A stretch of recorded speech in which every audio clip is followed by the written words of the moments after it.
Hello? Hi, sweetie. It's so nice to hear your voice. I have to admit, I had a hell of a time finding a new phone number for everyone out there. So, how are you all doing? Linda purred, trying not to breathe and trying to hide the fear and longing she was actually feeling. Stacy hesitated and decided to reassure herself. Um, I'm sorry, who is this? For heaven's sake, Stacy. It's your mother! I'm sorry I didn't call sooner, but damn it. I expected you to at least be able to recognize the voice of the mother who loved and raised you for 17 plus years, Linda said, now very upset. Stacy smiled slightly. She was really sure it was her mom calling, but as usual, she decided to be extra cautious. Caution had the advantage of giving her absent mom an emotional kick in the head without being overtly nasty. Oh, hey, Mom. You caught me off guard and I was just being, cautious. I didn't want to get involved with some stalker. Stacy paused again and decided to object to her mom's loved and raised you for 17 plus years remark. She kept her cool but didn't refuse the polite barb. Mom, I don't think the last 3 years can be categorized as parenting or love. I was almost 14 when you left us, and this is the first word from you in over 3 years. Now I'm 17, and it's been a long time since I felt your motherly love. Linda sighed heavily. I'm sorry, Stacy. It's just that things were so complicated at the time. I just felt like I had to leave. But enough about that! I really just called to see how you were doing, and maybe talk to your sister and brother if they're around. I plan to be much more available to you now that things have settled down. Hopefully we can get things going again, and you can take advantage of being the child of a well-off mother now that Frank and I are married. There's so much I can do for you and Rachel and Josh. Our life is so much better than what it was when I was with your father. Don't get me wrong, your father is a good man, but he just can't provide the life benefits that Frank does. I'm very spoiled now and I love it. Now I want to show you children real life. The way it should be. In the meantime, I can make up for the years we've all lived, given your father's meager income, and yes, perhaps make up for my sudden departure. By this point, Stacy was beyond furious. She loved her father, Ed Mercer, very much. She also respected his responsibility and the heartache he experienced when Linda left, forcing him to become a single parent and raise 2 teenage daughters and a wild 20-year-old son. She was also very proud of the way he turned their lives around after Mom left. Linda had cleaned out the bank accounts before she left, so the financial situation was suddenly much worse than Stacy had ever remembered. At the age of 14, Stacy took on the role of homemaker to help the family survive. Together they survived, but it was a struggle for more than 8 months. Then things got better when her father made some drastic changes, and now life is great. It would have been easy for Stacy to simply pounce on the perpetrator of much of the misery that had defined the 14th year of her life. Her famous temper was at the ready, in the background, like a tiger on a light leash, just waiting for a weakness and an opportunity to strike. Stacy suddenly felt a surge of absolute calm and realized what she had to do, and it was great. If she lashed out at her, her mother would undoubtedly hang up on her and Stacy might never see or hear from her again.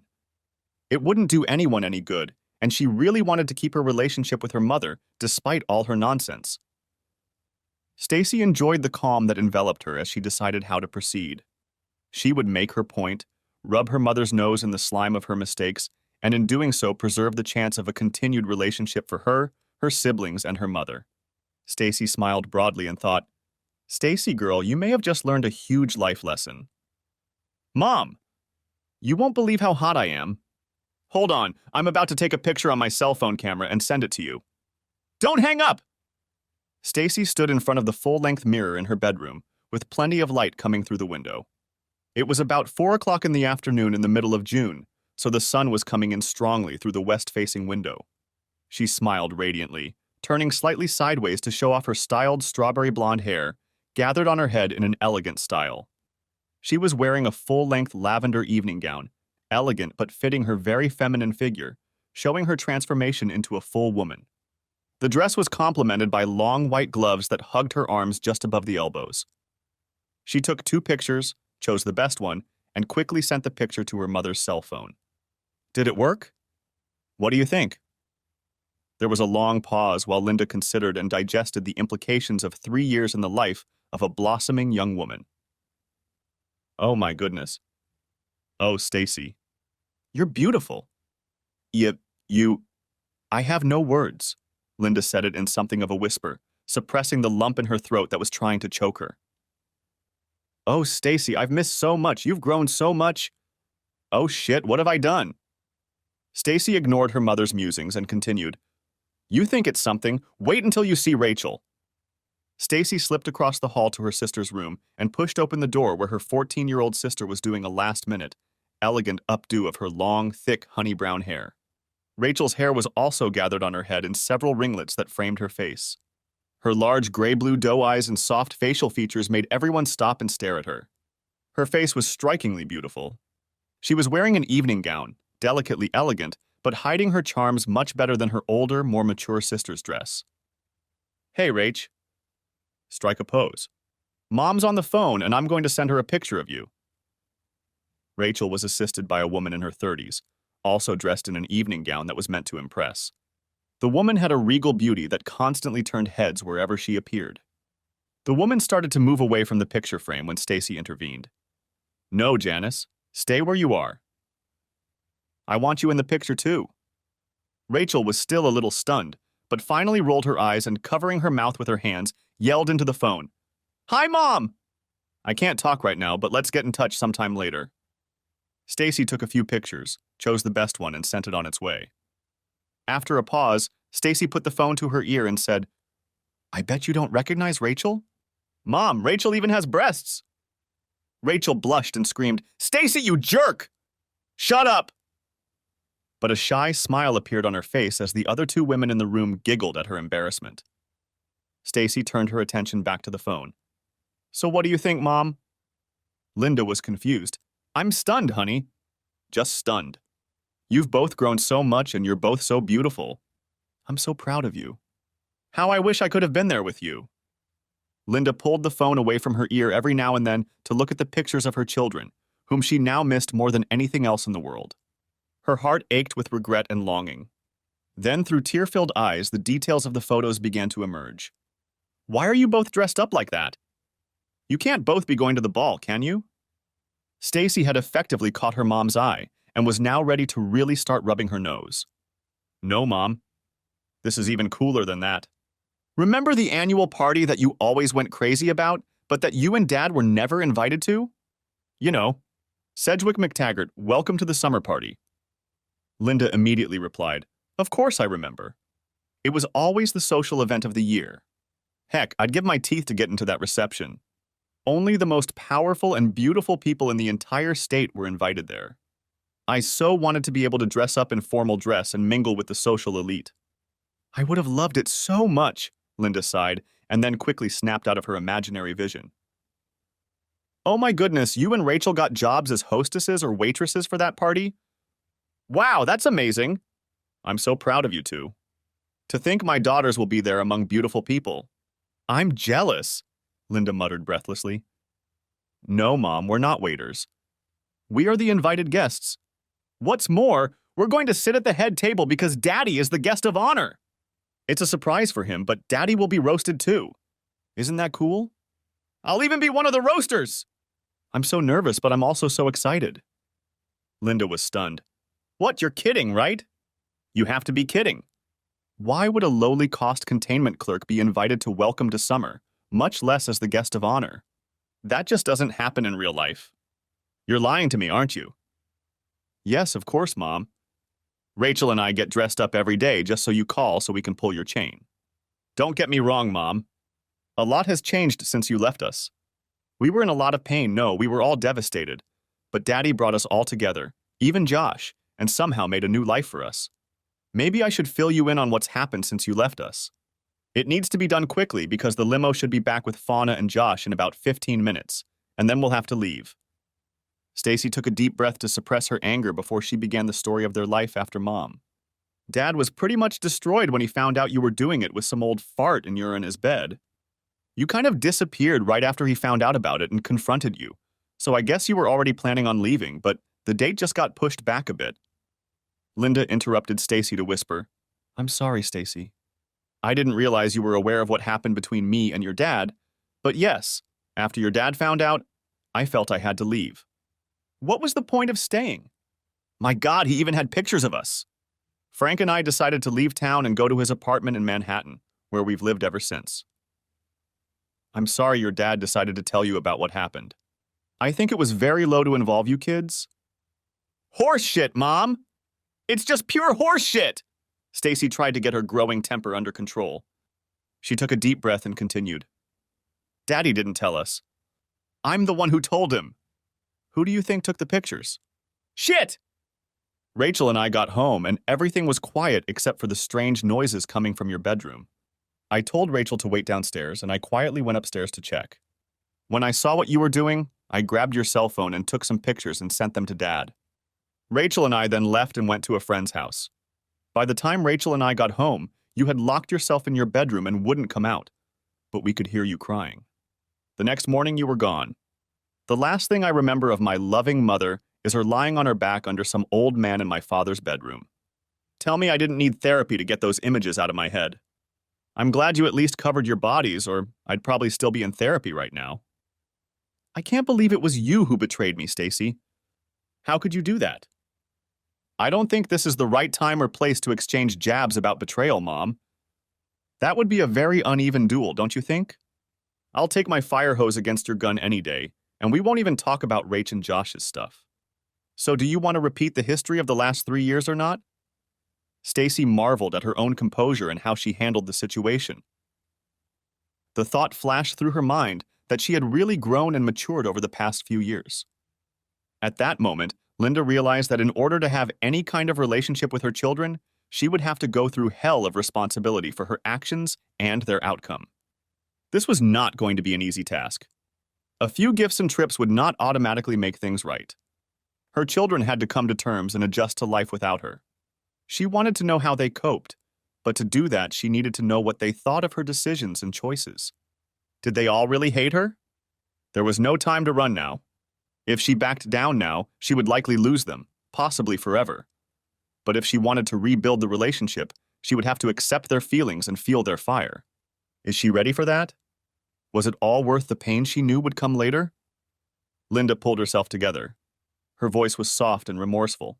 Yes, Stacy, you're absolutely right. I suppose we will have to discuss these issues someday, but right now we need to get back to reasonable communication. I've been calling to re-establish contact with the children, and that would be a good first step. So let me find out how your life has turned out since I left. Mom, you just wouldn't believe it. It's like something out of a story, even a fairy tale. Anyway, Dad got discouraged for a few months, and it was really bad. A lot of times Rachel and I would come home from school, and I'd make her stay outside while I'd go into the house myself and check to see if Dad was dead or something. Every time the phone would ring, I would jump up thinking it was the police or the hospital or something. I told Josh that he had to step up and quit drinking and partying because I couldn't be the only one trying to hang on. He tried, I think, but it didn't help him much. Eventually, Dad started reading books on how to get over breakups and grief and all that. A lot of nights he'd just lock himself in his bedroom and we'd hear the clicking of keys on the computer. He was writing, and I think that helped him a lot. Remember when he got overweight? So, one day he started getting up early to run and even got a treadmill and exercise machine and started using them. I thought he was trying to get himself to start living again. Stacy paused and thought for a moment, then said, I know you probably don't want to know all this stuff about Dad, but it's really important in the overall scheme of things. So I apologize if it's not what you wanted to hear about. By the way, he looks really hot right now. No, it's okay, honey. I really need to know about this. But thank you for caring about me, and I can understand that.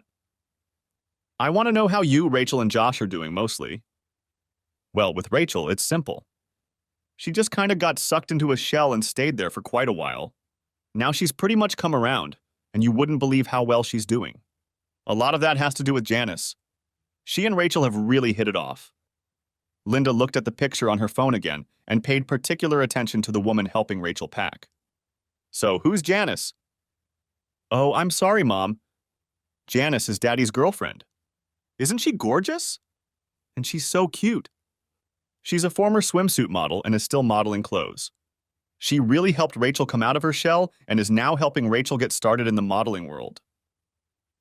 Oh, Mom! You should get a copy of last month's Teen Fashion World magazine. Rachel is on the cover and she looks absolutely amazing. She's really becoming an in-demand model. What? How? When did all this happen? Your dad slept with a girl half his age and now she's selling your sister to photographers. If I find out she's taking cheesecake pictures, I'll press charges against Dad and Janet or whatever her name is. Linda was close to choking up. Stacy waited to calm the situation down a bit, while realizing where she had probably inherited her temper from, and then spoke very quietly. Mom, Dad, and Janice really care and scrutinize any modeling work Rachel and I do. At least one of them is present at every shoot. They insist that the photographer sign an ironclad contract with Dad, and no picture is taken without Dad's approval and permission. Do you really think Daddy would allow any of us anything even close to resembling cheesecake? He won't even let her take a picture in a bathing suit. As for Daddy's girlfriend, her name is Janice and she's 34 years old, so there's 11 years difference between her and Daddy. That's a lot less than you and Frankie. Who's what? 100? I don't know if they'll ever get married, but they're cute together and she helps him a lot. She even says nice things about him from time to time, so he seems pretty happy. Happier than I've ever seen him, actually. Frank is only 66 years to my 43, Stacy, Linda hastily interjected. I'm just not sure modeling is a good choice for Rachel. I certainly wouldn't allow it. She needs to get into something more worthy. Stacy bit her tongue to keep from saying something like, decent? How do you abandon your family to become jewelry for a 66-year-old rich man's hand? So she continued on, ignoring the interrupted conversation. The modeling career has done a lot of good for Rachel, Mom. She's not so shy anymore. She now holds herself with a confidence and poise she never had before. She finally knows who she is, what she can accomplish, and what she's good at. She even directs or suggests themed poses for some of her shoots. Let's face it, Mom, Rachel was never good academically and always considered herself a failure because she thought she had a bleak future. Now, however, she can become a world-class model before she even graduates high school and have the kind of bank account that even you would be proud of. Before you ask, yes, I did say that I model too, but I'm not as passionate about it. Rach and I do fashion shoots together where I act as an extra to accentuate her, or wear different patterns or colors of the outfit we are showing. The best part is that Rach and I have become very close because we help each other and work together. I also get paid pretty well, so I save a lot of money for college. School is still my thing, so I'm doing well. I take a few extra classes every semester so I can graduate early and get into college. I still maintain an A average, but this year I'm a little worried about chemistry. It's a difficult subject, but I need it if I want to get into veterinary school. Oh, Mom, you're not going to believe this. Rach and I keep the outfits we model, so I have a whole closet now. Can you believe it? I'm actually one of the best dressed in the class, not Miss Geekazoid. Many of the too cool for you girls in my class ask me for fashion advice, and some have even asked for my autograph. Isn't that kind of perverted? I'm almost popular. The best part is that guys are starting to pay attention to me, Stacy giggled. All of this was very disturbing to Linda, who had always struggled to reach some undefined level in society. She had left her family to gain acceptance in society, and it seemed that most of her family members had reached great heights without her. And to make matters worse, they had achieved it seemingly effortlessly. Linda sighed heavily. I'm glad you and your sister have been so successful, sweetheart. And although I'm afraid to ask, how is Josh doing? Is my boy okay? Stacy took a deep breath and checked the clock on the night table to determine how much time she had, knowing that the limo with Josh and Fauna would be arriving soon. She didn't want to move on to the next topic and not have time to finish. She noted that she probably had plenty of time. Well, Mom, I'm surprised to have to admit that Josh has turned his life around. As you know, he was pretty wild before you left and continued to drink and hang out with his friends after you left. He even got worse for a while. Eventually, Dad got at his throat and demanded that he quit partying and at least get a job or go back to school. Josh would tell him where to go, so Dad eventually kicked him out and told him not to come back until he found a job. Dad even had to call the police a couple times to get him out of the house. What? Your asshole father kicked my son out of the house. How dare he do that? I'll have Frank contact a lawyer and sue the creep, Linda muttered. Good luck with that, Mom, Stacy said with a shake of her head. She knew that her mother had always considered Josh her favorite and allowed him everything. She also knew that Linda supported his antics, slipping him money when he asked for it. He was actually very lucky that he had never been arrested or gotten into serious trouble. That was a year and a half ago, Mom, and since then Josh and Dad have pretty much reconciled. For a while, Josh made money off his friends, but even they got tired of supporting his lazy ass and they left him. He lived on the streets for a while and finally decided he didn't like life there, especially when he saw that the three of us were doing well. He came to Daddy, apologized, and wanted to come home. Dad continued his get-a-job-first attitude, and Josh got a job working on the roof. He eventually moved home, but Dad made him pay his own rent to show him what being an adult was all about. It was funny to listen to him moan about working hard, having to pay for food, rent, and a car, and then not having any money. His father always told him that this is the real world, and you have to get used to it. It went on like that for about a year until Fauna came along. Don't tell me your father has another girlfriend. Who's Fauna? Stacy laughed. No, Mom, Fauna is Dad's personal assistant. She's very smart and doesn't put up with anyone's crap. Dad always calls her his boss. She's only 22 years old, but she already knows her stuff. She met Daddy at a conference he was working at in Minneapolis. She walked up to him, shook his hand, and told him that if he wanted to be a real success, he needed to hire her to handle his travel arrangements, book his tickets, and manage his expenses. She then handed him her resume and told him to call her when he was ready to get serious about his career. Dad hired her right away. She lives with us, and Dad jokes that he has his own harem. She was really instrumental in helping Dad get his career started. She's like my own big sister, and we all love her. She's a real Norwegian cutie. About 5'7" tall, with short blonde hair and blue eyes. Josh took one look at her and fell in love.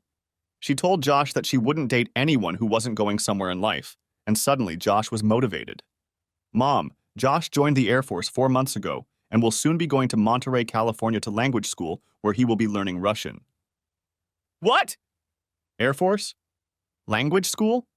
Russian? Holy shit, Linda gasped. This was too much. Stacy, chuckling at her mother's reaction, continued. Wild, huh? He's at Lackland Air Force Base right now, waiting for his security clearance to be completed, and Daddy asked him to take a leave of absence to come home and attend a party. Fauna has started to treat him softer, but still won't admit they're dating.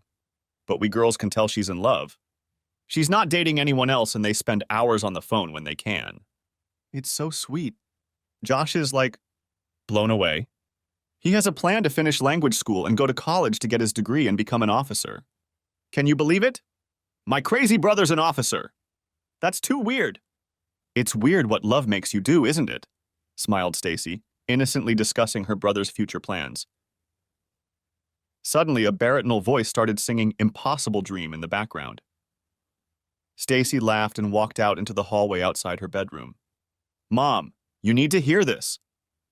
She held out the phone in the direction of the voice when a series of wolf cries and moans from very feminine voices erupted. Rachel shouted with a chuckle in her voice. Daddy! Sing my favorite song, Far, Far Away. On second thought, just sing Far, Far Away. Janice joined in. Don't quit your job! Stacy continued.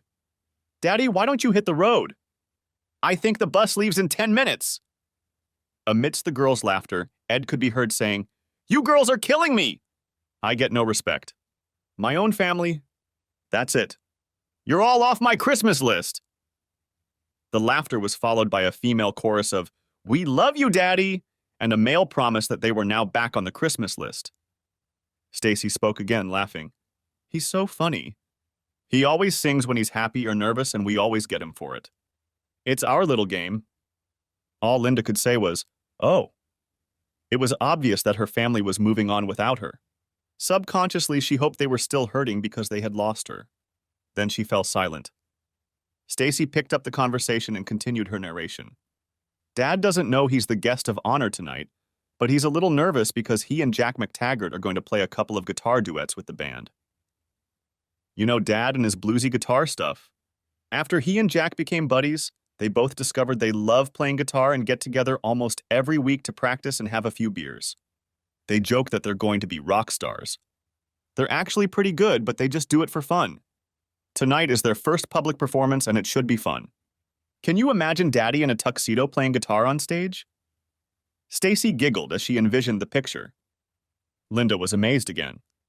Your dad and John McTaggart are friends? The same John McTaggart? How did that happen? Stacy smiled to herself. She knew that her mother thought highly of the McTaggarts because of their wealth and power. She also knew that her mother had always wanted to meet the McTaggarts, and so her father and Jack McTaggart had not only met, but were practically best buddies. Stacy was also pleased that he insisted that everyone in the family call him Jack, rather than the official Mr. McTaggart. He was quite a nice man who had been instrumental in launching Ed's writing career. Yes, Mom. John, or Jack as his close friends call him, McTaggart? It all started when Dad wrote a couple articles on how to survive and rebuild your life after a traumatic event like losing everything when your cheating wife leaves you and runs off with her boyfriend. Dad was thrilled when several small magazines bought the articles for publication. Jack read the articles, contacted Dad, and asked him to be a motivational speaker at one of McTaggart's staff meetings. We thought Dad was going to have a heart attack. He prepared a lecture from his articles and spoke at the meeting. The speech went well, and Jack hired Dad again to speak at the annual stockholders meeting. Dad began to get offers to speak at other board-represented company meetings, and from that point on, things went from bad to worse. Dad began to write more and more, his articles were picked up by more prominent magazines, and soon he quit his job to devote all of his time to writing and speaking. Jack continued to introduce Dad to important people. They started socializing and soon discovered that they both loved playing blues and rock guitar. They've remained buddies ever since. Stacy paused for a long moment to give her mother time to digest what had happened. After all, it had been an amazing turn of events. Is your father a writer now? An author? A published writer? Your father, my ex-husband, is a writer? Linda tried to get her head around the far-fetched concept of her former loser becoming successful. She secretly hoped it didn't pay so well. From the main floor of the house came the sounds of activity. People arriving, noisy conversations, and light laughter. A strong male voice was heard as well as a softer female voice. Stacy saw Janice leave Rachel's room and head toward the stairs leading to the main floor. It wasn't hard to guess that she was heading downstairs to act as hostess for the new arrivals. Stacy suddenly remembered something she had forgotten to do tonight. Mom, I'll have to leave soon. Jack and Mona McTaggart are here with photographers to take pictures for the society page of the newspaper and the picture book they publish and sell every year about the magical time people had at the Summerfest. It makes me want to vomit, but I think the book raises a lot of money for charity and makes us participants feel warm and good. Stacy said this with a dose of sarcasm because she really did find it excessive and self-indulgent. Nevertheless, she couldn't help but feel a sense of pride that her father's accomplishments had suddenly elevated their family to such a lofty place where others, especially her wayward mother, began to treat them with respect. Linda rushed to defend the practice. Oh, Stacy, don't take this so lightly. It's an honor and a privilege to be in this book and to know that you participated in a historic event. You should be absolutely thrilled to be in attendance. Since you'll be sitting at the head table, your photos will be on almost every page. I have secretly bought one of these books almost every year, and this year I will be able to point to the pictures of Josh, you, and Rachel and say, look at these special people. These are my kids. I'm actually very jealous, but also very proud. I will definitely be ordering a few copies of the book as soon as they come out. Okay, Mom. Oh. Hi. Dad's going to New York for Labor Day weekend, and Rachel, Janice, Fauna, and I were going to go with him. Maybe we can get together then. I'd love to see you, and I'm sure I can talk Rachel into coming too, but you should know that she's still mad at you for leaving. Maybe we can take Janice with us so you can meet her. Also, do you want to see Daddy? Oh, honey, that's a terrific idea. Yeah, let's do something about it. I definitely want to see you and Rach, but your dad and his girlfriend, I'm not sure that's a good idea. Too much pain on both sides, I'm sure. I'd like you to meet Frank, though. After all, he's your stepfather now. Stacy stuck her finger in her wide-open mouth with her tongue out, mimicking gagging, and said, No, Mom. I still have nightmares about you and Frank doing nasty things, so I can only meet Frank and you if Daddy and Janice are there. I think that would be fair. We'll see what happens, Stacy, but let's not upset the overall goal, which is for us to see each other. I'm already looking forward to seeing you and Rach again, so let's focus on that. Coincidentally, Frank is using his influence to get us tickets to the Meet the Author Day that the New York Literary Guild is throwing this weekend. I'm going to insist that he get tickets for all of us. It should be a very prestigious event. Several writers will be signing books, meeting and greeting. Frank is very excited. David Volches has promised to be there and Frank is excited to meet him. David is an aspiring writer and Frank says his first book is great. I know that the coast tend to find out about the latest trends and events sooner than the Midwest, but have you by any chance heard of David? Stacy caught the somewhat condescending tone in her mother's words and couldn't help but laugh, deciding to return the favor. Yes, Mom. I have heard of David Volches. Moreover, I have met him on more than one occasion. Yes, I agree that his work is marvelous. I read his book some time ago and found it rather, how shall I put it, provocative. Have you read his book, Mom? Linda was taken aback by Stacy's statement, but decided not to react. No, I can't say that I am. I'm not much of a fan of that kind of reading, but Frank is definitely a fan. Stacy was already laughing and almost said something about the book not having enough pictures for her mom's literary tastes, but held back. Mom, do you have a hardcover or soft cover of David's book available? Linda looked around and then stepped into Frank's office. Yes. I have a hardcover copy of it right here on Frank's desk. Why do you ask? Mom, look at the back inside cover and tell me what you see. There's a picture of the author here. Oh my God. It's Ed. Oh my God. It's a picture I took of your father 7 or 8 years ago. Oh my God. How can this be? That can't be David Volches. Your father is not David Volches. Please tell me this is some kind of mistake.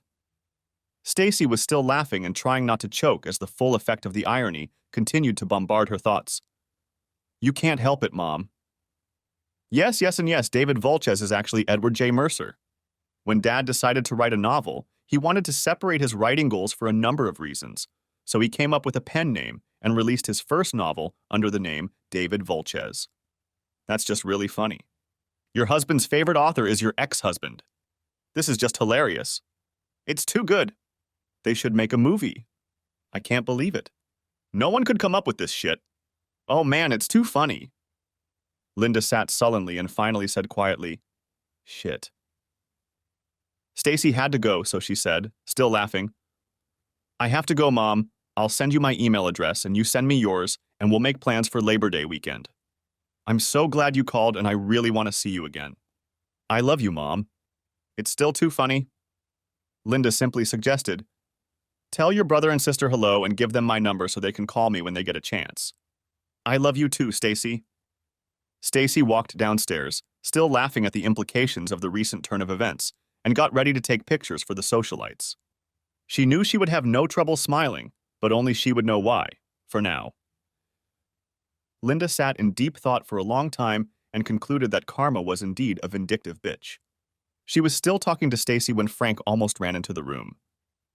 Linda, you're not going to believe this. I just got a postcard from David Volches. I wrote to him, telling him how much I enjoyed his book and how much I was looking forward to seeing him in September.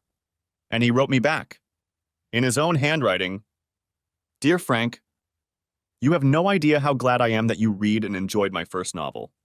Although you may not know it, you have had a very positive impact on my life and career. I don't know if I will ever be able to thank you fully, so I look forward to thanking you in person. You have taken a huge weight off my shoulders and provided a much-needed spark in my growth as a person and a writer. I am deeply indebted to you. Best wishes? David Volches. Frank continued to babble about his rapturous joy, telling me that he must have met David once before. His picture seemed familiar, but he couldn't remember where he had seen him. Now he couldn't wait to meet him and hoped to become good friends with his new favorite author. Linda became more and more sullen and depressed as Frank's words faded deeper and deeper from her mind. Finally, in a hoarse, dry voice, she said quietly, Shut up, Frank. Just shut up.